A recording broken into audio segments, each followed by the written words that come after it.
প্রভু ভগবান, প্রভু ভগবান, তুমি আমার কিছু লোক পরীক্ষা ছেড়ে ভগবান, আমার একমাত্র কলিজার টুকরো।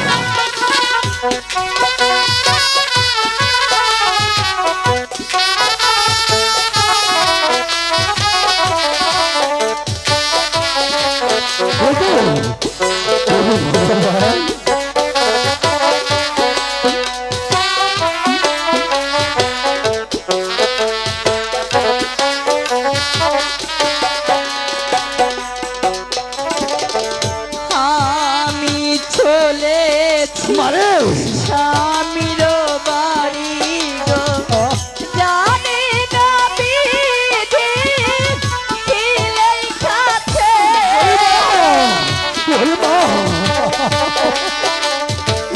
তুই আমাকে যাওয়ার সময় কি শুনে গেলি রে মা?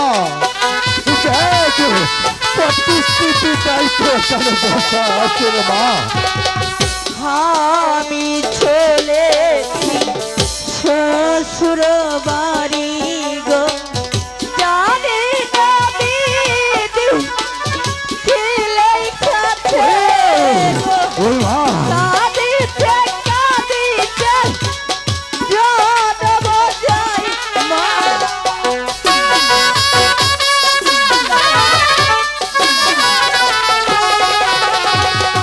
কাঁদিতে কাঁদিতে জনম যাইবে, ওরে বাবা মুছাবে আখি জলের ঠাকুর ঠাকুর থাবরা আখি জল রে দেশবাসী, থাবরা আখি জল রে দেশবাসী, থাবরা আখি জল রে দেশবাসী, থাবরা আখি জল। মা ওগো বেহুলার মা,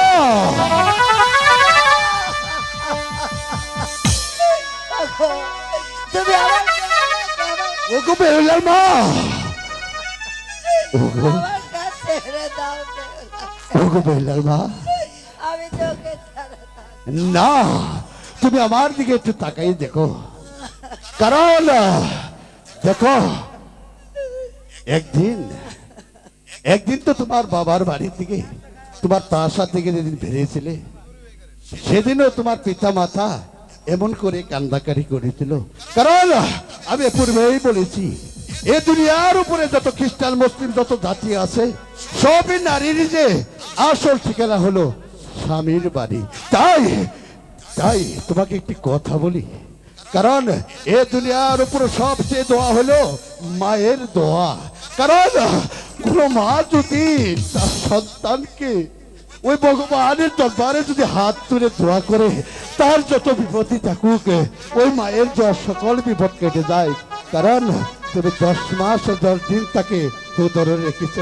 তাই তুমি হেসে হেসে আমার সামনে ওই ভগবানের কাছে প্রার্থনা করো আমার মা বেহুলা জানি ওর শ্বশুর শাশুড়ি নিয়ে আর এলাকাবাসী নিয়ে সবাইকে নিয়ে স্বামীর বাড়ি শান্তিতে থাকতে পারে। তুমি আমার মা বেহুলাকে ভালো রেখো, ভালো রেখো। ধন্যবাদ। তোমাকে আরেকটি কথা বলি, চোখের জল মুছে দিয়ে এই মুহূর্তে চলে যাবে আন্দর মহলে।